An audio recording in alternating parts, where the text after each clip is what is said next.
नमस्कार। सुनिए जरा, मैं आपका स्वागत है। मैं हूं रोहित दुबे और मैं आपको सुनाने जा रहा हूं राजेंद्र यादव द्वारा लिखी सारा आकाश के दूसरे खंड का 8वां अध्याय।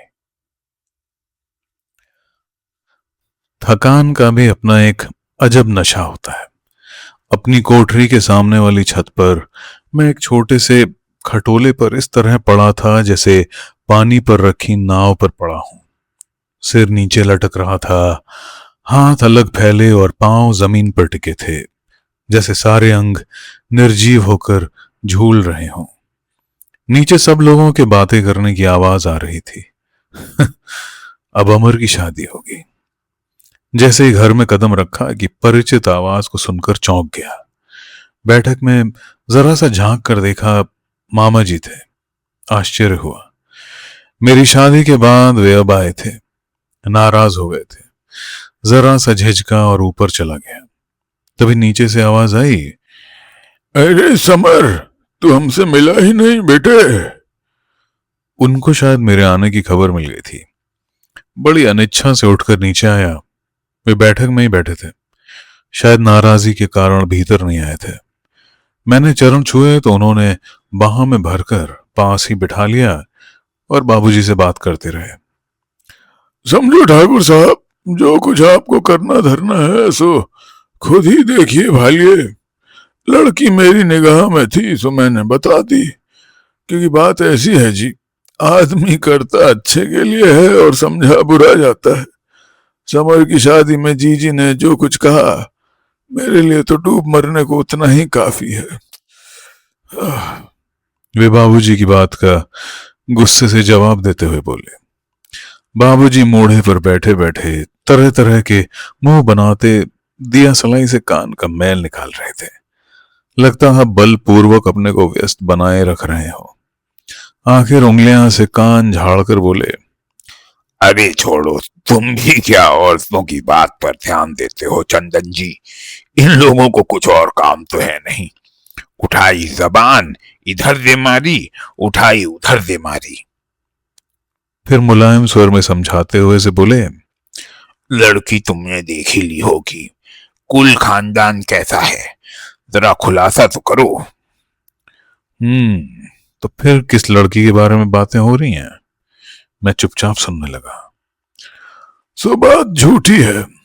दोनों हाथ कंधों के ऊपर मोर के पंखों की तरह फैलाकर वे बोले, लड़की तुम देख लो, अमर को दिखा लो और 2-4 मोहल्ले पड़ोस वालों को दिखा लो।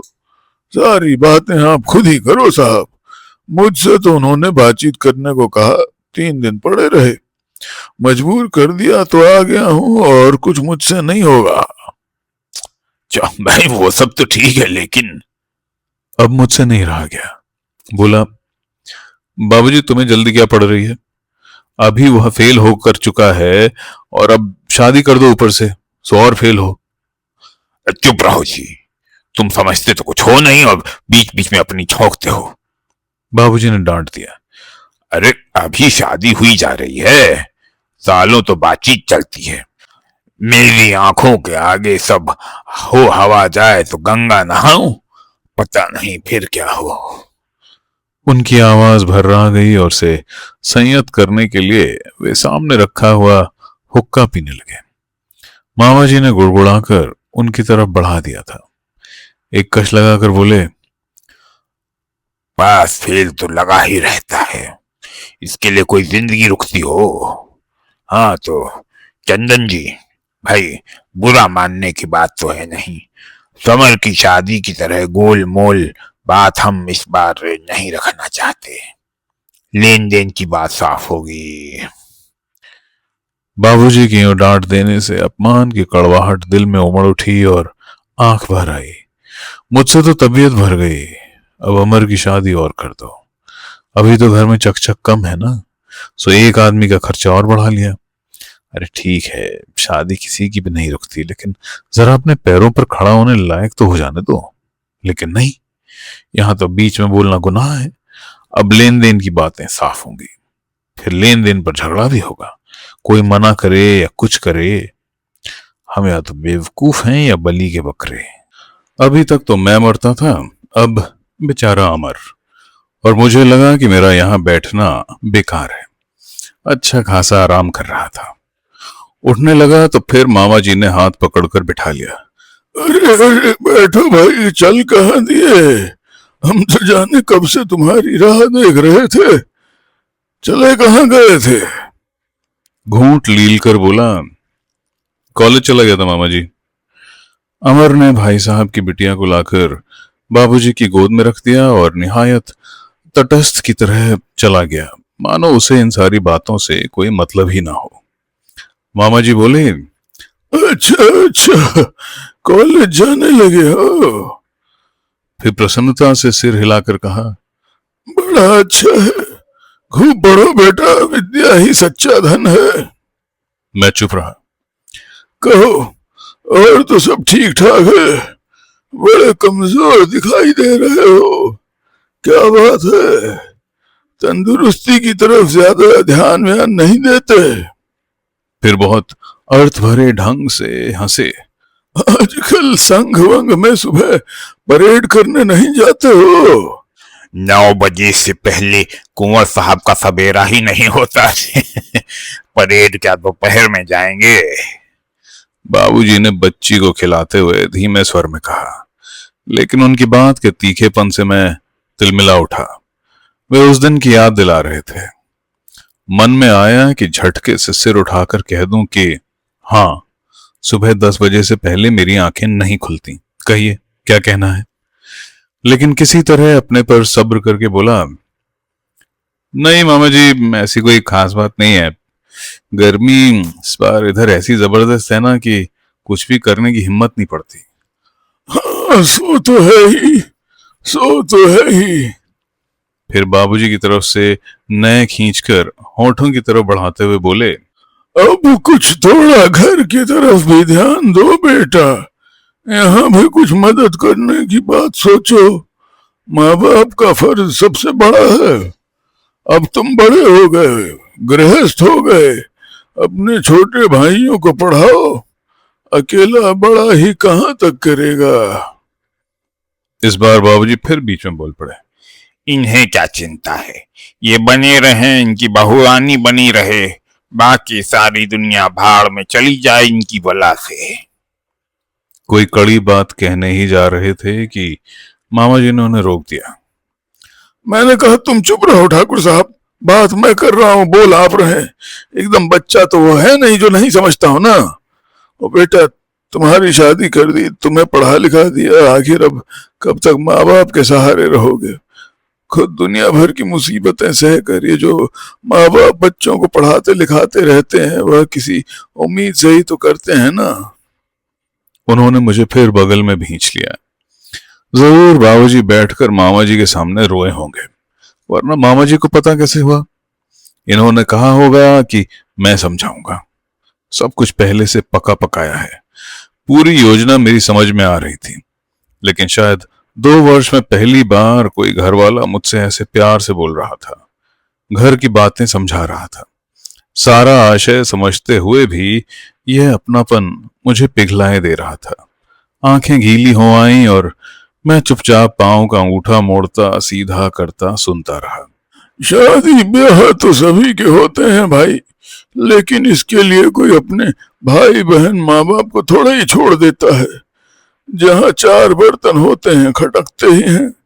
औरतों का क्या है, पल में इधर पल में उधर। समझदार आदमी को तो उनकी बातों में आना ही नहीं चाहिए। तुम खुद हमसे ज्यादा पढ़े लिखे हो, अच्छी तरह समझते हो। वे तो अलग घर अलग खानदान से आई हैं, उन्हें किसी के आपसी रिश्ते से क्या लेना देना। बेटा, खून का रिश्ता तो तुम्हारा आपस में है, वह अलग थोड़े ही हो जाएगा। सो बेटा, ये सब तो घर गृहस्थी के मामले हैं, खूब फूंक फूंक कर कदम रखना चाहिए। मामा जी मेरे कंधे पर हाथ फेरते रहे और तब मेरे भीतर कोई चीत्कार उठा। मामा जी, तुम नहीं जानते इस घर की हालत क्या है। अगर जानते होते तो यूं अमर की शादी कराने नहीं चले आते। सोच सब गया, लेकिन यूं ही अपराधी की तरह आंखें धरती में गड़ाए सुनता रहा। तुम कहो सास बहुओं की कहन सुनन, तो भैया मेरे किसी घर में यह नहीं होता।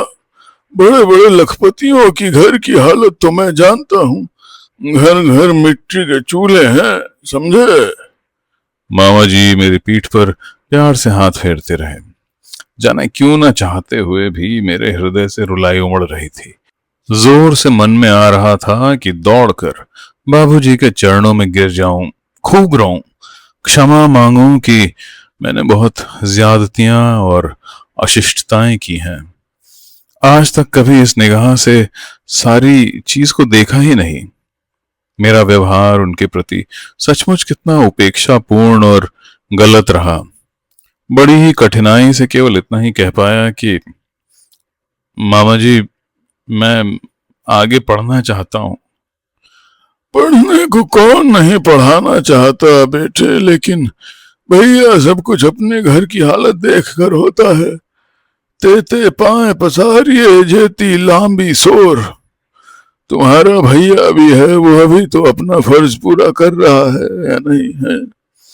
घर में रहकर सब सोचना पड़ता है मेरे मुन्ना। अब तुम गिरस्ती में आए हो, समझने की कोशिश करो कि दुनिया चलती कैसे है। बहू को जरा दबा के रखो, उसे अदब कायदा सिखाओ, और अगर इन्हीं दिनों कहीं प्यार में आकर तुमने सिर चढ़ा लिया तो उसकी सीखती है बलाए। लड़कियों को तो सभी कुछ ससुराल में सीखना पड़ता है। घर पर उछलने कूदने के सिवा कोई काम करती होगी वे। और मामा जी अपने मक्खन जैसे मुलायम और शहद से मीठे शब्दों में औरत को संभाल कर रखने के गुर देते रहे। मैं जानता था कि सब सलाह नहीं दी जा रही, बल्कि मेरे और प्रभा के ऊपर लगाए गए आरोपों का पुनर्कथन मात्र है। कई बार मन में आया कि उनकी बात का विरोध करूं। और तुम्हारे बाबूजी कह रहे हैं कि तुम पूजा पाठ धर्म कर्म सब छोड़ते चले जा रहे हो, हैं? कहीं पढ़ना लिखना इसलिए होता है बेटा। लोग सारे धर्म कर्म को छोड़ देंगे तो दुनिया रहेगी कैसे। देखो अपने पुरखों को देखो, कितनी कितनी मुसीबतें आई, कैसे कैसे संकट पड़े, लेकिन वारे मेरे शेरों, जान छोड़ दी पर धर्म नहीं छोड़ा। हकीकत राय बंदा बहादुर पर क्या क्या जुल्म नहीं ढाए गए भैया। अपने धर्म का तो प्रताप ही है कि हम तुम यहाँ बैठे हैं, वरना जाने पाकिस्तान में होते या किसी गिरजे में प्रार्थना कर रहे होते। तुमने तो हमसे ज्यादा पढ़ा है, तुम तो खुद ही जानते हो। जर्मनी हमारे यहाँ से वेद ना चुरा ले गया होता तो एक से एक नायाब चीजें आज कहाँ से इजाद कर लेता। अरे चोरी करके तो तुम जो चाहे सो कर लो, अकल हम तब मानते कि खुद अपने आप ये हवाई जहाज रेडियो निकालते। और अपने अतीत के गौरव की याद में उनकी आंखों में आंसू भर आए। इन सारी बातों का जवाब मैं क्या दूं। मैं सोच ही रहा था कि अचानक तेज आवाज में कही गई बाबूजी की बात ने सारा जादू एक झटके में छिन्न भिन्न कर डाला। तुम किस पत्थर को समझा रहे हो चंदन?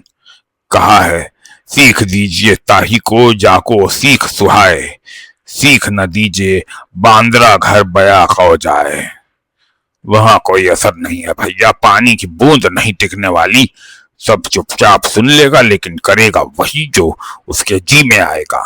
क्यों बहू कहेगी, क्यों अपना वक्त बिगाड़ रहे हो तुम? उसे भी बहू के पास जाने को देर हो रही होगी। फिर एक पल चुप रहकर बोले, मैं तो कहता हूं जो इनके जी में आए सो खूब कर लेने दो। हमारी तकदीर में होगा सो भुगत लेंगे। अब तक भी तो भुगता है। मामा जी भी बाबूजी के इस अप्रत्याशित विस्फोट से हतप्रभ हो गए। लगा यह उनके कार्यक्रम में नहीं था। पीठ ठोंक कर बोले, नहीं जी, कोई बच्चा थोड़े ही है हमारा समर बेटा, समझता तो सब है, जरा सा लड़कपन है। क्यों है ना बेटा? बाबूजी से माफी मांग लेना बेटा, बड़े हैं।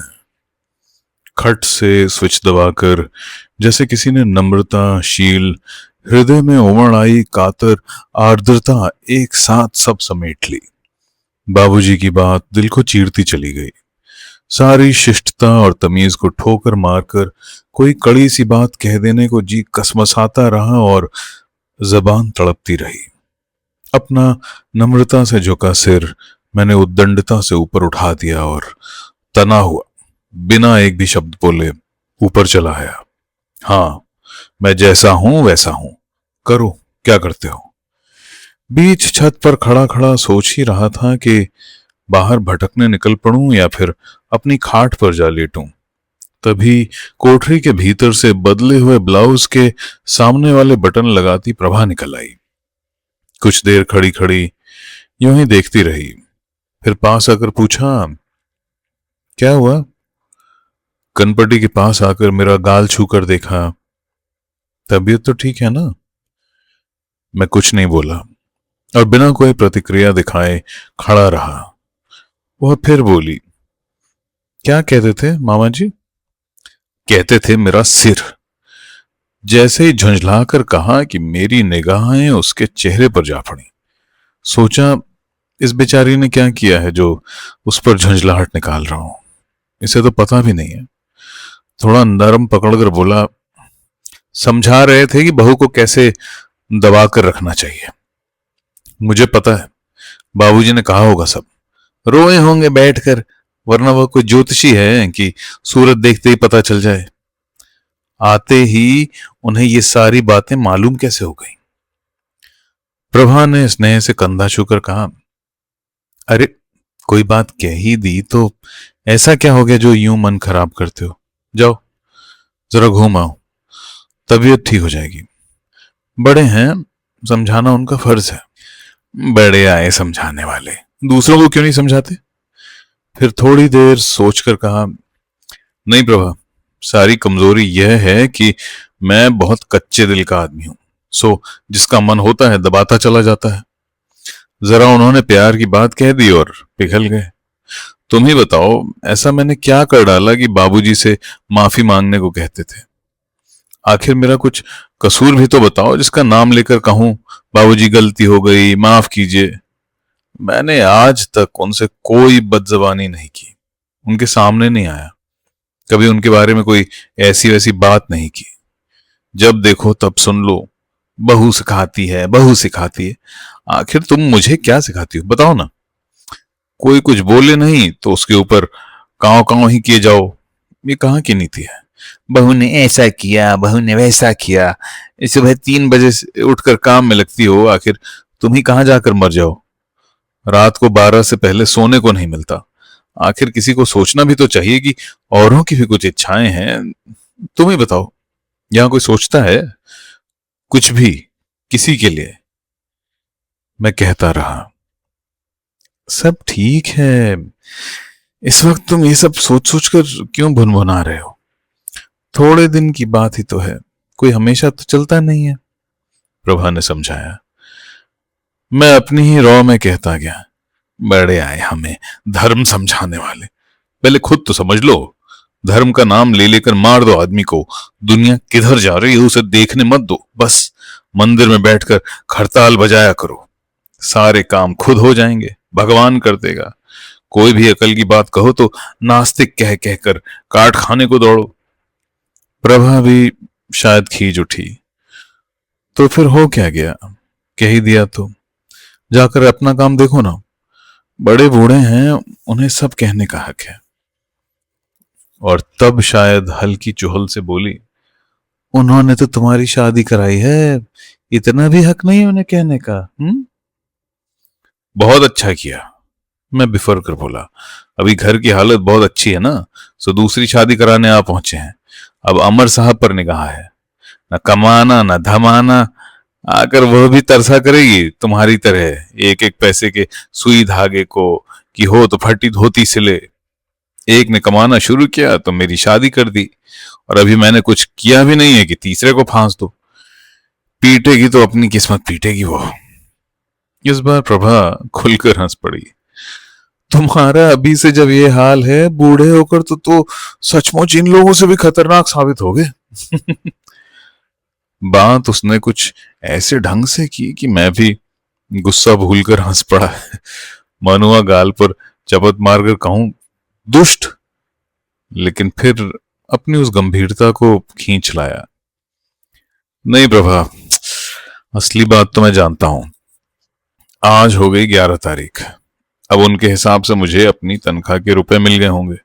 मैंने 1 टका नहीं दिया, और जब आज भी इस बारे में मैं कुछ नहीं बोला तो सारा धीरज छूट गया। अरे हाँ, वो तो मैंने पूछा ही नहीं। रुपए तो तुम्हें कल मिल गए होंगे, क्या किया?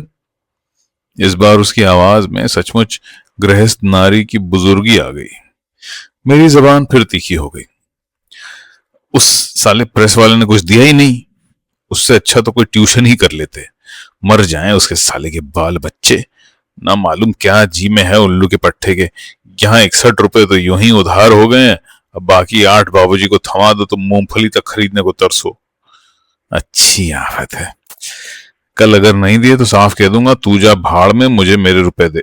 मेरे यहाँ कोई खजाना गड़ा है? तुझे क्या चिंता है? तेरे यहाँ तो अनाप शनाप चला आता है।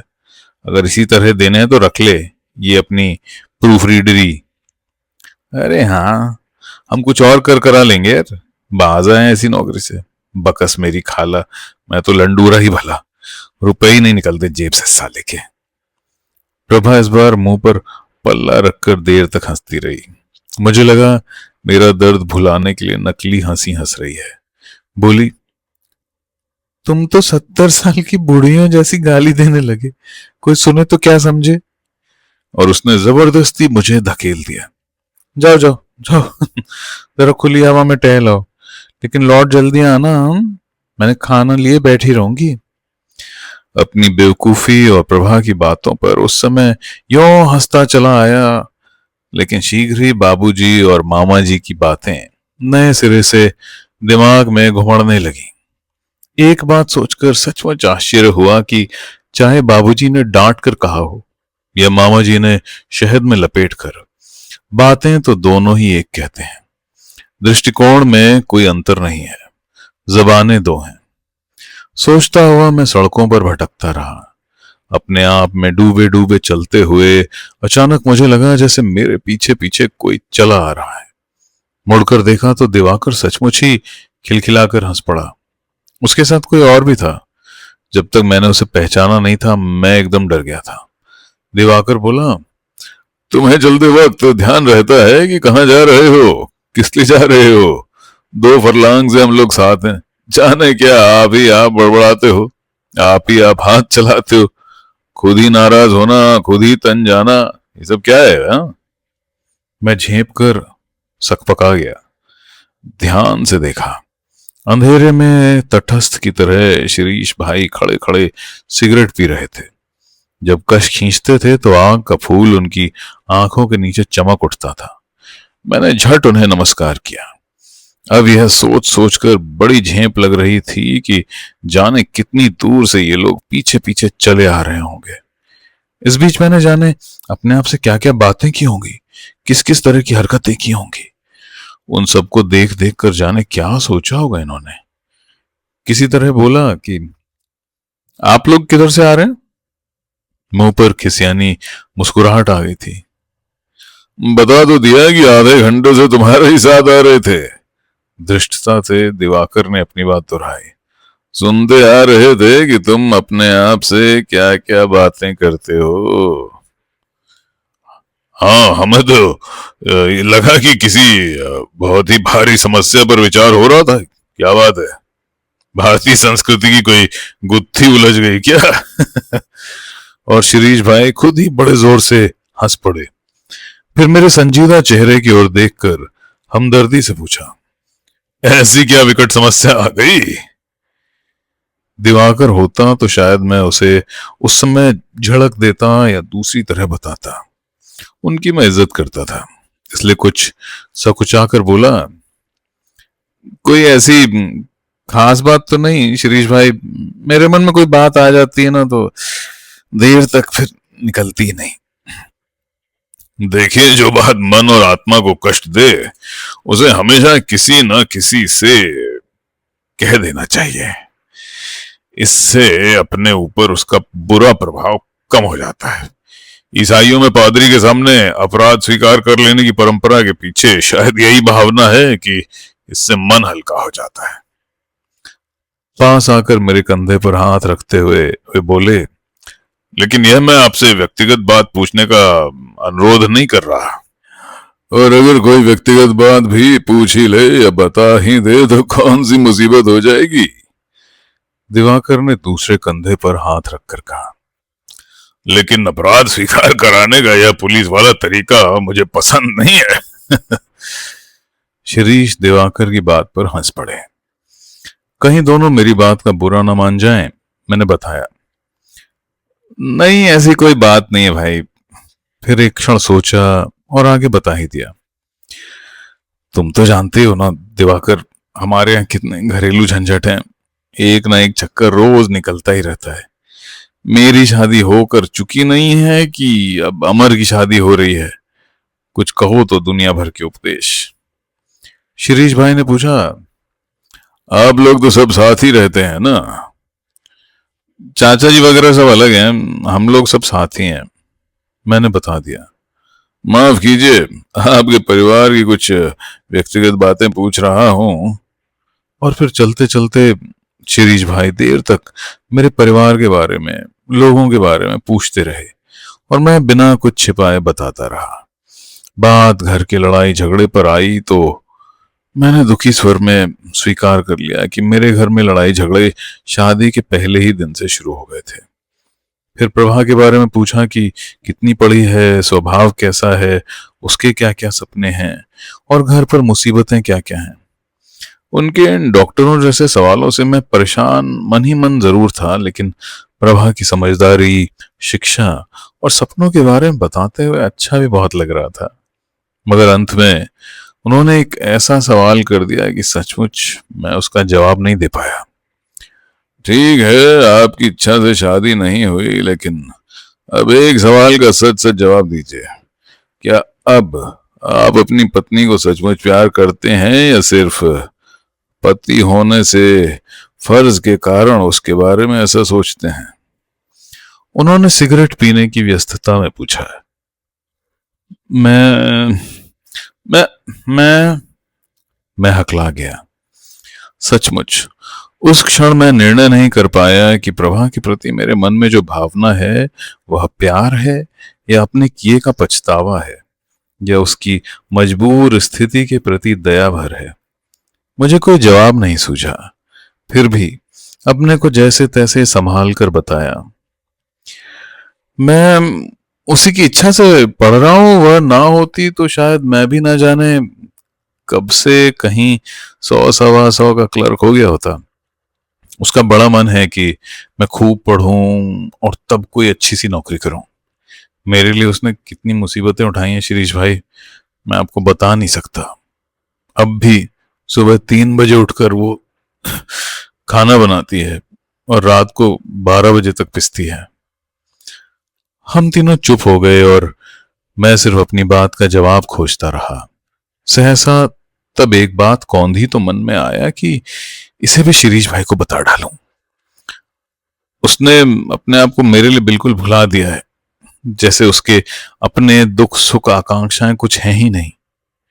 पर फिर सोचा कि यह तो बात उसकी तरफ से हुई ना, मेरे मन में उसके लिए वास्तव में भावना क्या है, इस बात का जवाब तो यह नहीं है। फिर भी मेरा दिल प्रभा के लिए पसीज उठा। अपने भीतर की छटपटाहट को किन शब्दों में या किस तरह प्रकट करूं, इस बेचैनी से मैंने शिरीष भाई की तरफ देखा।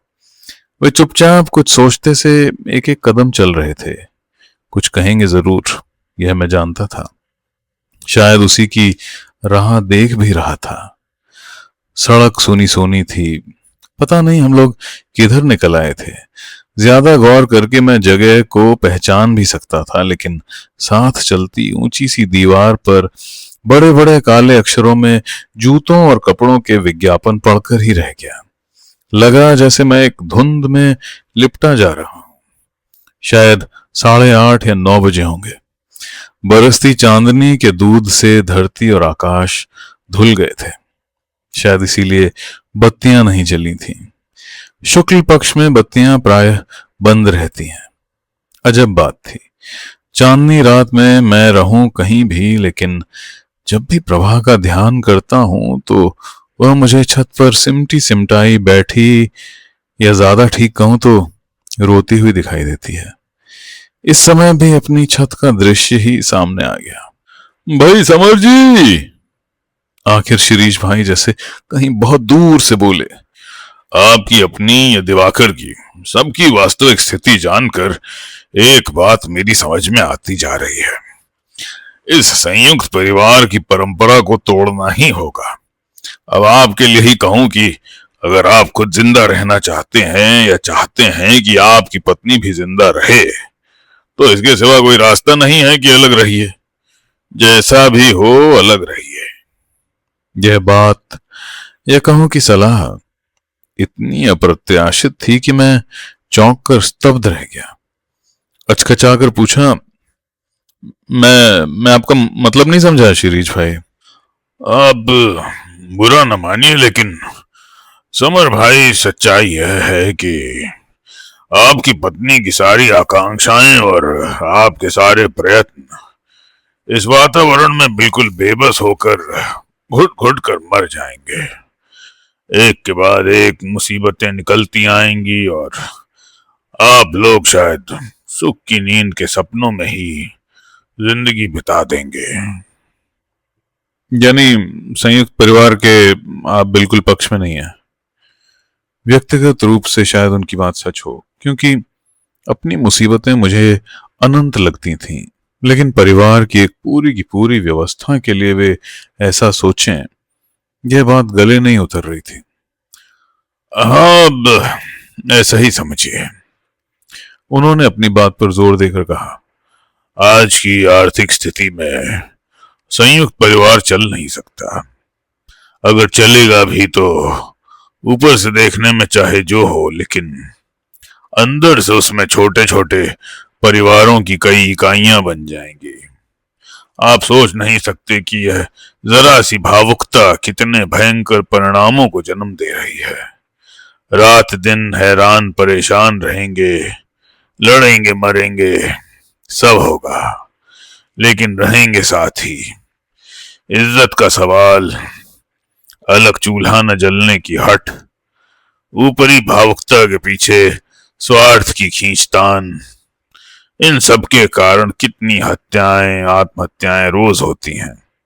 इस बात को जानने भी दीजिए तो भी एक इसका परिणाम ही इतना भयंकर है कि उसकी किसी से तुलना नहीं हो सकती। क्या? उन्होंने बात को ऐसे ढंग से तोड़ा कि मुझे पूछना पड़ा। यह जानकर कि हम लोग उनकी बातें ध्यान से सुन रहे हैं, उन्होंने बताया, देखिए, संयुक्त परिवार का शाब्दिक आदर्श चाहे जितना महान हो, उसका सबसे बड़ा नुकसान यह होता है कि परिवार का कोई भी सदस्य अपने व्यक्तित्व का विकास नहीं कर पाता। सारा समय तो समस्याएं बनाने में या बनी बनाई समस्याओं को सुलझाने में जाता है। लड़ाई झगड़ा, खींचतान, बदला, ग्लानि, सब मिलाकर वातावरण ऐसा विषैला और दमघोटू बना रहता है कि आप सांस न ले सकें। कारण आर्थिक ही है, यह आप भी जानते हैं।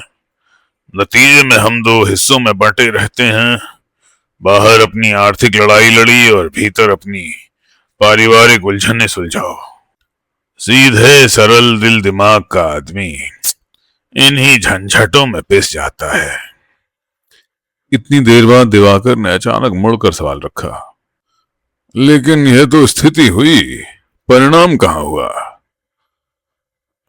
मैंने बताया ना, परिणाम यही होता कि आप अपने व्यक्तित्व का विकास ही नहीं कर पाते।